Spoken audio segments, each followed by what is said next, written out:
गंगा के प्रवाह समान अविरत और गतिशील ऐसी अपनी कल्याण यात्रा में नीलकंठ वर्णी बद्रीनाथ से गंगोत्री जाने के लिए बढ़ चले, और वो भी कोई सीधा सादा रास्ता न चुनते हुए बद्रीनाथ से सीधे गंगोत्री जाने के अति विकट मार्ग पर बर्फ की समाधि जैसे प्रदेश में बर्फ की आंधियों, बर्फ के प्रपातों और बर्फ के तांडवों को पार करते हुए।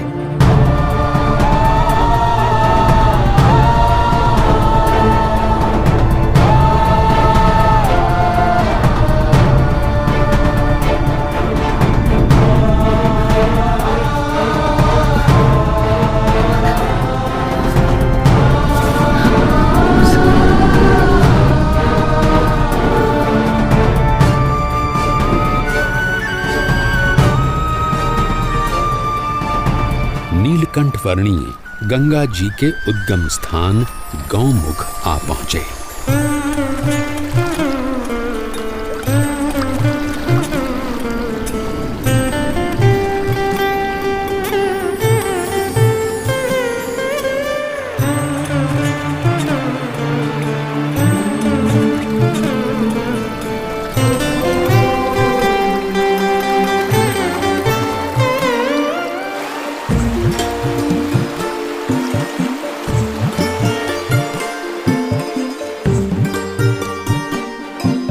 नीलकंठ वर्णी गंगोत्री आ पहुंचे और वहां से हरिद्वार आ पहुंचे। सर्वोत्कृष्ट कल्याण की प्राप्ति के लिए सच्चे गुरु के मार्गदर्शन के अनुसार दुर्लभ मनुष्य देह का उपयोग कर लेना चाहिए।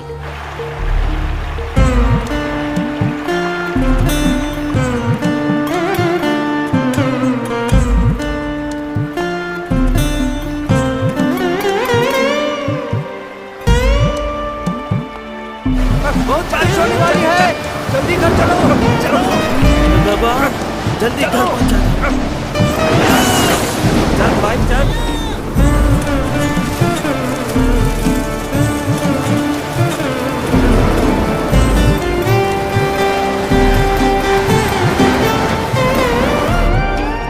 नीलकंठ वर्णी आ पहुंचे अयोध्या में, जहां से लगभग 1 साल पहले उन्होंने अपनी इस कल्याण यात्रा का प्रारंभ किया था। अरे गसीदार जी कैसे हो?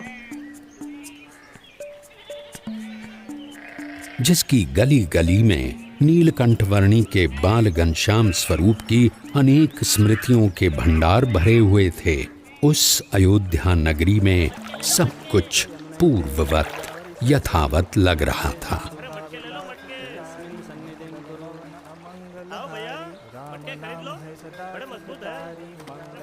अरे भाई इधर उधर मत देखो, काम में ध्यान दो।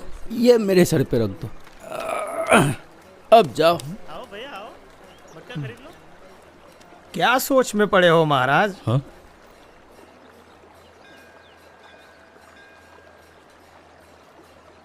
सोच रहा हूं कि ये संसार का चक्कर भी अजीब है। हर कोई अपने कारोबार में लगा पड़ा है, शायद ये सोचकर कि उनके बिना सब कुछ अटक जाएगा। पर सच तो ये है कि यहाँ एक दिन हर एक को अटक जाना है, और यहाँ से अटक कर वहाँ चले गए। फिर यहाँ का क्या? कुछ खास नहीं, थोड़े दिनों का विरह, थोड़ा रोना धोना, थोड़ा शोक, और उसके बाद वही उद्यम। सब कुछ यथावत, जैसे थे वैसे। किसी को किसी के होने या न होने से कुछ खास फर्क नहीं पड़ता। सब अपने अपने मसले में है। सही कहा आपने। हा? इंसान अपने नश्वर कार्यों में ही इतना मग्न है कि स्वयं परमात्मा भी उसके सामने प्रकट हो तो उन्हें भी पहचानने की तसदी न ले। परमात्मा सामने और प्रकट? हाँ, जब भी जीव को इस पृथ्वी पर मनुष्य देह मिलता है, तब परमात्मा किसी न किसी रूप में पृथ्वी पर जरूर प्रकट होते हैं। यदि मुमुक्षु को उनका यथार्थ प्रसंग हो तो उसकी मुक्ति का मार्ग खुल जाता है। वैसे यहाँ से मुक्तिनाथ जाने के लिए कौन सा मार्ग उचित रहेगा? बताओ भाई। यहाँ से उस तरफ वंशीपुर है, और वहां से उत्तर पूर्व दिशा में नीलगिरी पर्वत की ओर बढ़ते चलिए। अरे सब लोग यहाँ आ जाओ, चलो चलो, भोजन तैयार है। प्रणाम।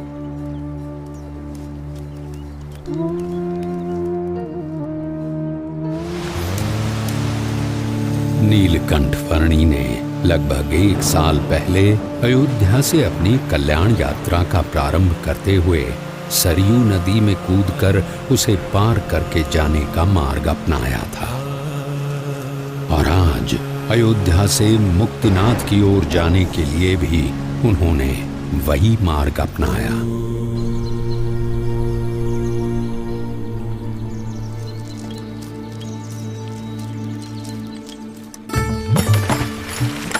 सरयू नदी को पार करके मुक्तिनाथ की ओर बढ़ चले नीलकंठ वर्णी हरैया गांव में आए। ये लीजिए, कुछ भोजन कर लीजिए वर्णी जी।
प्रणाम प्रभु।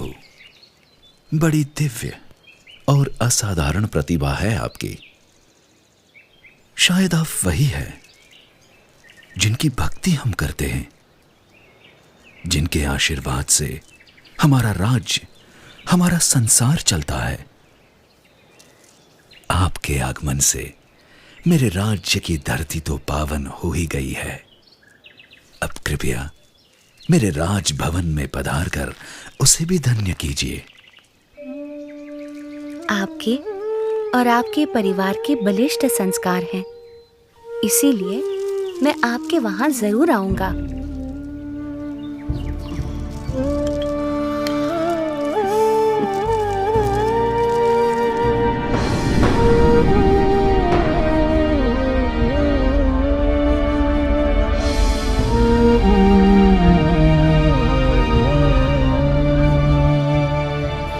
नीलकंठवर्णी वंशीपुर गांव आ पहुंचे। कोई कहियो रे प्रभु आवन की, कोई कहियो प्रभु आवन की, मन भावन की, प्रभु आवन की, मन भावन की, कोई कहियो रे प्रभु आवन की, कोई कहियो आपन आवे लिख नहीं भेजे, बान परी ललचावन की, आपन आवे लिख नहीं भेजे, बान परी ललचावन की, ये दो नैना कहो नहीं माने, ये दो नैना कहो नहीं माने, नदियाँ बहे जैसे सावन की, नदियाँ बहे जैसे सावन की,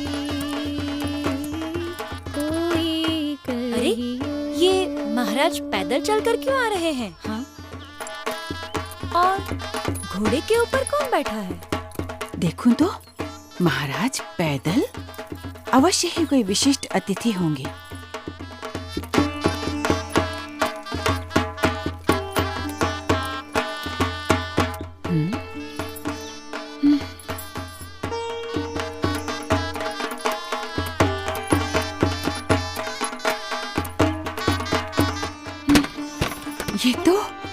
ये तो सच में कोई दिव्य व्यक्ति हैं। सब सब चलो, उनके स्वागत की तैयारी करो। जी महारानी जी।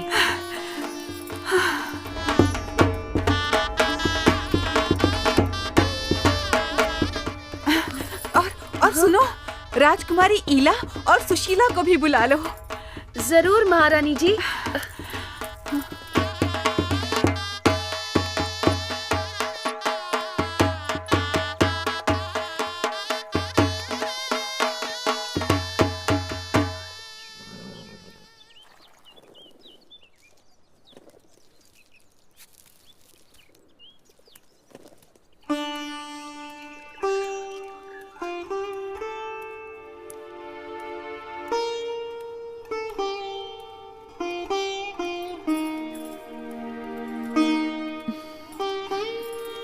प्रणाम।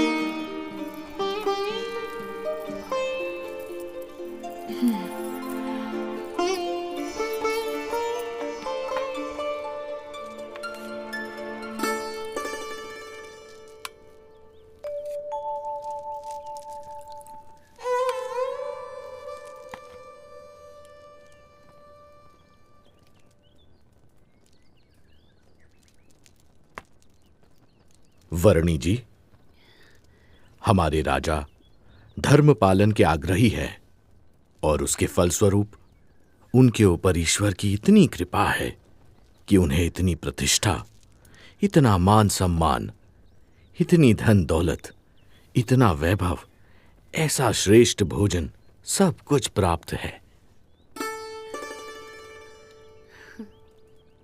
धर्म का संबंध केवल धन दौलत, पद प्रतिष्ठा, मान सम्मान, बाह्य वैभव और बाह्य व्यक्तित्व से नहीं, किंतु आंतरिक प्रतिभा से है।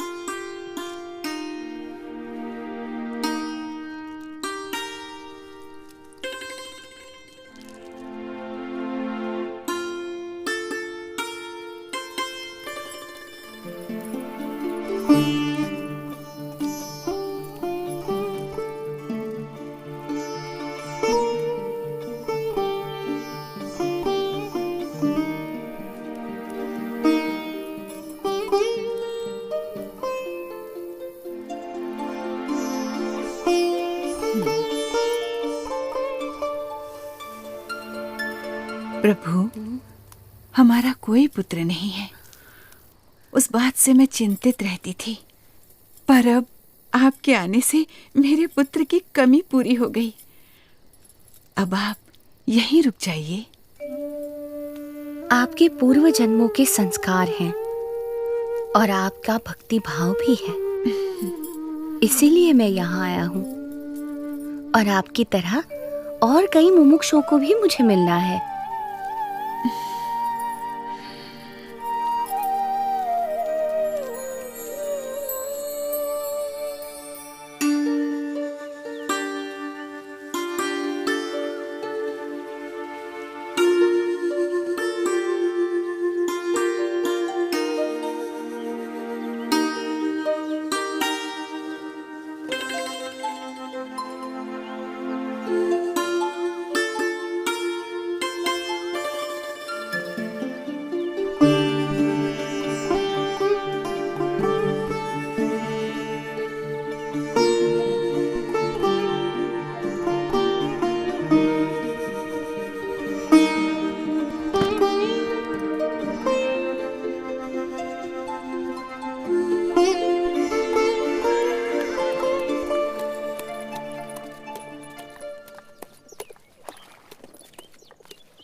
मन ही मन में बड़ा मुस्कुरा रही हो, क्या सोच रही हो?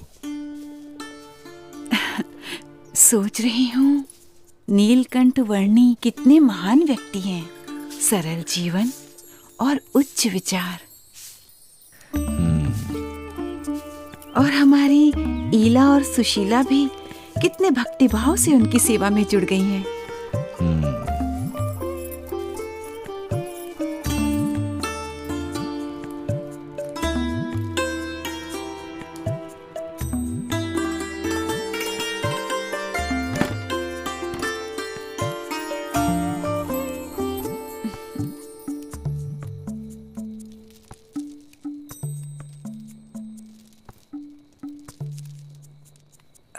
नीलकंठ वर्णी, कई दिनों से आप हमारे साथ हमारे स्वजन की तरह ही बस रहे हैं।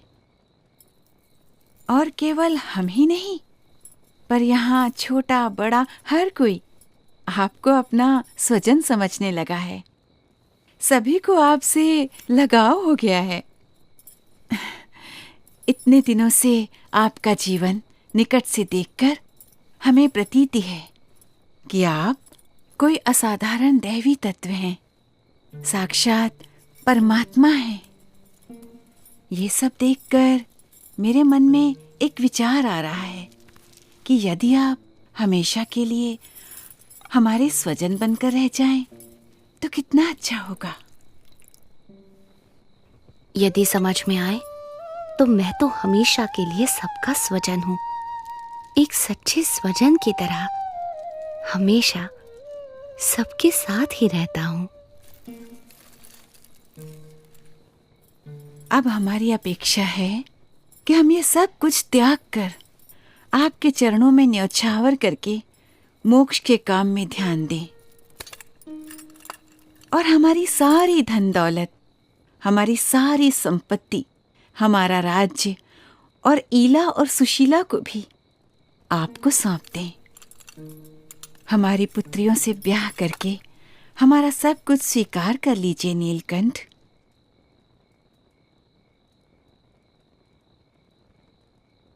आप तो साक्षात परमात्मा हैं। आपसे अच्छा पति हमारी पुत्रियों को कहाँ मिलेगा? माते, जो सबका स्वजन है उसे केवल अपना बना लेना चाहती हैं।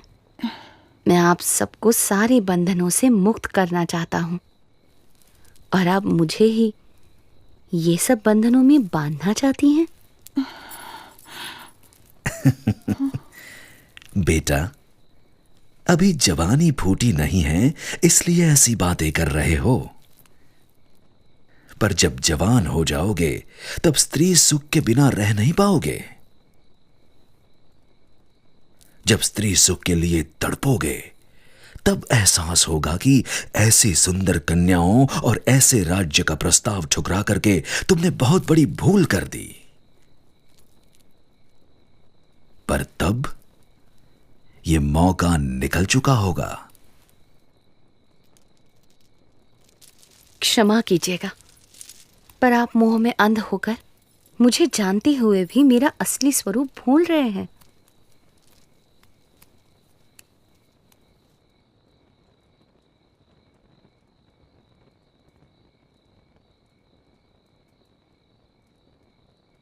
यही तो माया का प्रभाव है कि जो परमात्मा की उपस्थिति में भी आपको परमात्मा का सुख लेने नहीं देता है, और ऊपर से साक्षात परमात्मा में भी माया का भाव लाकर रख देता है।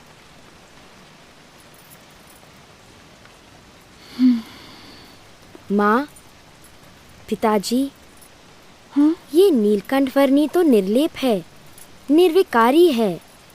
ये सब मोह माया से परम सुख के दाता स्वयं परमात्मा हैं। वे ऐसे क्षुल्लक लौकिक सुखों में क्यों बंधेंगे? हाँ माँ, मोह से मुक्त होकर और हमारी चिंता छोड़कर नीलकंठ वर्णी की महिमा को अंतर में दृढ़ रखो। हाँ बेटा।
क्या हुआ? नीलकंठ वर्णी मिले? सुबह से लेकर अब तक हमने नीलकंठ वर्णी को हर दिशा में ढूंढा, पर वो कहीं नहीं मिले।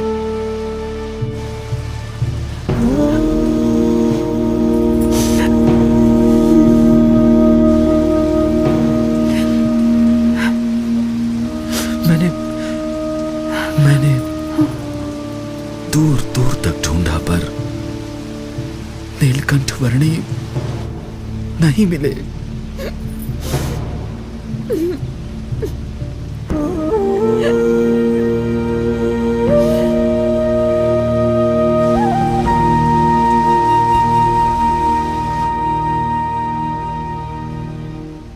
माँ, वे चले तो गए हैं, पर हमें सच्ची समझ देकर गए हैं, हमारा कल्याण करके गए हैं।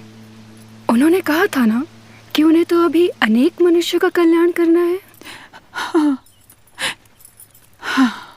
वे कहते थे ना कि यदि समझ में आए तो एक सच्चे स्वजन की तरह वे हमेशा सबके साथ ही रहते हैं, वैसे ही वे हमेशा हमारे साथ रहेंगे। हाँ बेटा।